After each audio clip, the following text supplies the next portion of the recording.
Bharuch depot ખાતે વિદ્યાર્થીઓની સગવડતાને લઈને પાસ કઢાવવા માટે 3 કાઉન્ટરો શરૂ કરવામાં આવ્યા। વિદ્યાર્થીઓને અગવડતા ન પડે અને સહેલાઈથી તેમને પાસ મળી જાય તેના માટે ડેપો ખાતે વિશેષ વ્યવસ્થા કરવામાં આવી। વિદ્યાર્થીઓના પાસ કઢાવવા માટેના જરૂરી ડોક્યુમેન્ટનું લિસ્ટ પણ ડેપોના કાઉન્ટર પર મૂકવામાં આવ્યું છે। જો કે વિદ્યાર્થીઓ શાળામાંથી પોતાનો CTS નંબર મેળવી લેવાનો રહેશે, જેથી વિદ્યાર્થીઓના ડેટા ઈ-પાસ સિસ્ટમમાં નાખવાની સરળતા રહે। આમ ડેપો સંચાલકના આયોજનથી વિદ્યાર્થીઓમાં ખુશી જોવા મળી છે। જેમાં Bharuch city centre bus station ખાતે રેગ્યુલર એક કાઉન્ટર ઉપરથી પાસ ઉપલબ્ધ થતો હતો, જે હાલ 3 કાઉન્ટર શરૂ કરવામાં આવેલા છે।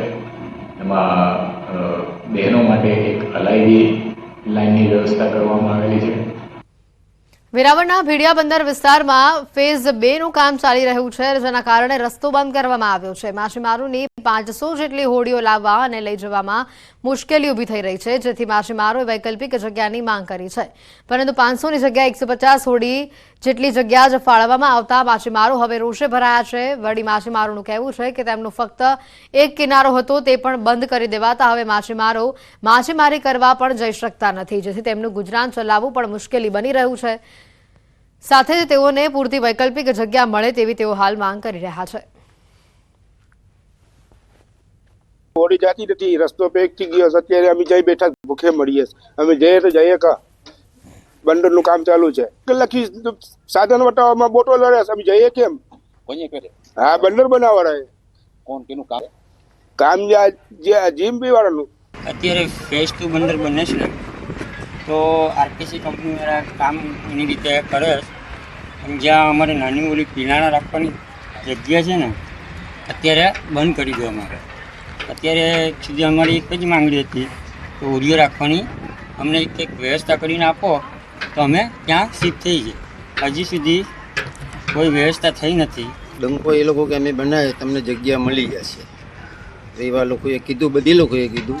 ઉપર ગયા તો એ બી કીધું, પણ એ કોઈ જગ્યા હજી લગન આપી ના। માછીમારનો ધંધો કરીએ એટલે હમણાં જાય ને ના જાય એમ છે બધી। અચ્છા, એઓની હાલમાં રજૂઆત છે, એ રજૂઆત અગાઉ ધ્યાનમાં પણ લીધેલી છે અને એ રજૂઆત ડિસેમ્બર 23ના રોજ ચર્ચાઈ હતી। IIT મદ્રાસના હેઠળ તજજ્ઞને કાગળ લખવામાં આવે છે, એ તૈયાર થઈને રજૂ કરેથી એની સક્ષમ કક્ષાએથી મંજૂરી મેળવી સદરૂ કામગીરી હાથ ધરવામાં આવશે। સુરતનો હીરા ઉદ્યોગ સપડાયો છે આર્થિક મંદીની અંદર। હીરા ઉદ્યોગમાં આર્થિક મંદીના પગલે રત્ન કલાકારોની હાલત કફોડી બની છે। સુરત ડાયમંડ વર્કર યુનિયને શ્રમ અને રોજગાર સહિત ઉદ્યોગ મંત્રીને પત્ર પાઠવી આર્થિક સહાયની માંગ કરી છે। રત્ન કલાકાર કલ્યાણ બોર્ડની રચના કરવાની માંગ કરી છે। સુરત ડાયમંડ યુનિયને કહ્યું છે કે સમસ્યાનું નિરાકરણ નહીં આવે તો આગામી ચૂંટણીમાં મતદાનનો બહિષ્કાર કરાશે। ડાયમંડ સિટી તરીકે ઓળખાતા સુરતના ડાયમંડની ચમક ધીરે ધીરે ઘટી રહી છે। ડાયમંડ ઉદ્યોગમાં મંદી ચાલી રહી છે અને રત્ન કલાકારો આપઘાત તરફ વળી રહ્યા છે, ત્યારે ડાયમંડ જે કલાકારો છે તેમના હિતમાં વાત કરતા ભાવેશ ટાક દ્વારા મુખ્યમંત્રીને રજૂઆત કરવામાં આવી। આપણી સાથે ભાવેશ ટાક છે। ભાવેશભાઈ, એવું તો શું થયું કે મુખ્યમંત્રી સુધી જવું પડ્યું, રજૂઆત કરવી પડી? અસંખ્ય વાર અમે ગુજરાત સરકારને કલેક્ટર મારફતે આવેદન આપ્યા છે। આવેદન આપવા બાદ હમણાં 3 દિવસની અંદર એક દલાલ, એક રત્ન કલાકારની પત્ની અને એક રત્ન કલાકારે સુસાઇડ કર્યા છે। આ સુસાઇડના આંકડાઓ વધી રહ્યા છે, મોંઘવારી વધી રહી છે, સુસાઇડના આંકડાઓ વધી રહ્યા છે, તો એની સામે મંદીમાં સંપડાયેલ રત્ન કલાકારોના પગારો ઘટી રહ્યા છે, એના ભાવો ઘટી રહ્યા છે। ઇન્ડસ્ટ્રીની અંદર 2 વર્ષથી આ મંદી છે। સરકારને રજૂઆત કરી કે ભાઈ આર્થિક પેકેજ જાહેર કરો, રત્ન કલાકાર કલ્યાણ બોર્ડની સ્થાપના કરો। ગુજરાતના 25 લાખ રત્ન કલાકારોના હિતની વાત કરતું ડાયમંડ વર્કર યુનિયને કાલે ગાંધીનગરમાં જઈ અને ગાંધીનગરમાં CM કાર્યાલયમાં, ઉદ્યોગ મંત્રીના કાર્યાલયમાં અને શ્રમ અને રોજગાર મંત્રીના કાર્યાલયમાં રૂબરૂ લેટરો આપ્યા છે। જોઈએ આવનારા દિવસોની અંદર પોઝિટિવ રીતે સરકાર આગળ આવે અને સરકાર આગળ આવી અને રત્ન કલાકારોના પરિવાર માટે અને રત્ન કલાકારો માટે રત્ન કલાકાર કલ્યાણ બોર્ડની સ્થાપના કરે અને આત્મહત્યા કરતા રત્ન કલાકારોના પરિવારને મદદ કરવામાં આવે અને આર્થિક પેકેજ જાહેર કરવામાં આવે। કેમેરામેન ભરત બ્રહ્મભટ્ટ સાથે કીર્તેશ પટેલ, ન્યૂઝ 18 ગુજરાતી, સુરત। 12 મે 2024ના રોજ બિનવારસી હાલતમાં એક બાળક મળી આવ્યું। હાલ આ બાળક શિશુગૃહ ખાતે તંદુરસ્ત હાલતમાં છે, પરંતુ સવારે થઈ રહ્યું છે કે આ બાળક કોનું છે અને કોણ તેને બિનવારસી હાલતમાં મૂકી ગયું. આ તમામ મામલે પોલીસે તપાસ હાથ ધરી છે. પોલીસ તપાસમાં બાળ તસ્કરી થઈ હોવાનું સામે આવ્યું છે, જેમાં બોગસ તબીબ સુરેશ ઠાકોરનું નામ પણ સામેલ છે. સુરેશ ઠાકોર કે જે બોગસ હોસ્પિટલ ખોલી લોકો પાસેથી પૈસા પડાવતો. પોલીસે તેની અટકાયત કરી પૂછપરછ કરતા શિલ્પા ઠાકોરનું નામ પણ સામે આવ્યું છે, જે રાધનપુરના કુશ હોસ્પિટલ ખાતે હેલ્થ વર્કર તરીકે ફરજ બજાવે છે. ખોટા પ્રમાણપત્ર બન્યા છે જન્મના, એ સાઈ કૃપા હોસ્પિટલમાંથી બનાવવામાં આવેલા છે. જે નીરવ મોદીએ જે અમને પ્રાથમિક દસ્તાવેજો આપ્યા છે એના ઉપરથી પુરવાર થાય છે. પરંતુ અમે નગરપાલિકા રાધનપુર પાસેથી બીજી વિગતો માંગવામાં આવેલી છે. સર્ટિફાઈડ નકલો હજી આવા ઉપર બાકી છે. એના પછી જ અમે એ માલુમ કરી શકશું કે કોણ કોણ આમાં સામેલ હતું, હોસ્પિટલમાં કયા કયા કર્મચારીઓ આમાં ઇન્વોલ્વ હતા.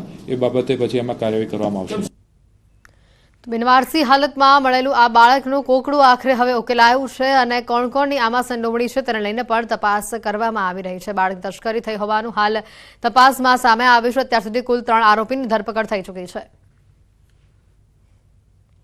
દિલ્હી ખાતે international cooperative alliance world conference યોજાઈ હતી, જેમાં મહેસાણા દૂધસાગર ડેરીના ચેરમેન અશોક ચૌધરીને ઇન્ટરનેશનલ કોઓપરેટિવ ચેમ્પિયન એવોર્ડ 2024થી સન્માનિત કરવામાં આવ્યા છે.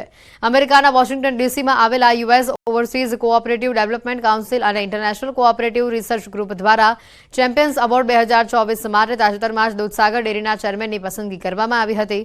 સમગ્ર ભારતમાં ડેરી ક્ષેત્રે આ એવોર્ડ મેળવનાર અશોક ચૌધરી પહેલા ભારતીય છે, જેથી ભારત માટે આ ગૌરવની ક્ષણ કહી શકાય. ઉલ્લેખનીય છે કે ઓસીડીસીની સ્થાપના 1961માં અમેરિકાના રાષ્ટ્રપ્રમુખ જોન એફ કેનેડીએ કરી હતી, જે વિશ્વના દેશોમાં સહકારી પ્રવૃત્તિ માટે કામ કરે છે.